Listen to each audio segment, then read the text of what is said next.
Tega ugutwi icyo Imana ishaka kukubwira none aha ngaha. Hahirwa umuntu udakurikiza imigambi y'ababi, ntahagarare mu nzira y'abanyabyaha, ntiyicarane n'abakobanyi, ahubwo amategeko y'Uwiteka niyo yishimira, kandi niyo yibwira ku manywa na nijoro. Uwo azamera nk'igiti cyatewe hafi y'umugezi, cyera imbuto zacyo igihe cyacyo, ibibabi byacyo ntibyuma, icyo azakora cyose kizamubera cyiza. Hahirwa umuntu udakurikiza imigambi y'ababi. Ese ujya wisanga wafatanyije na bagenzi bawe mu bintu bidahesheje Imana icyubahiro?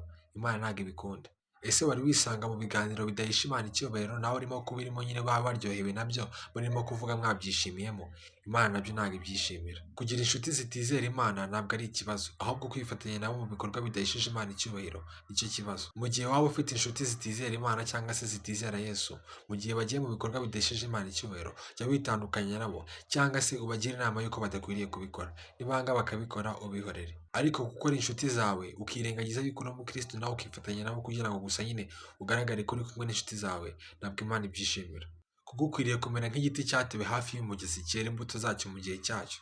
Ukwiriye kumenya yuko niba ufite inshuti zitizera Imana, ya Mana uhora ubabwira batumva, bazayibonera muri wowe. Muri make nibatayibonera muri wowe, nta handi hantu bazayishakira, kuko ari wowe muba muri kumwe. Gerageza were imbuto zikwiriye abihannye, kandi nuramuka ubona bikomeje kugorana, byaba byiza witandukanyije n'izo nshuti kugira ngo batazabangamira umubano wawe n'Imana cyangwa se urugendo rwawe. Kuko inshuti imwe nziza yakurutira inshuti igihumbi nyinshi, ariko zakwangiza umubano wawe n'Imana. Icyo kintu gitekerezeho. Shalom.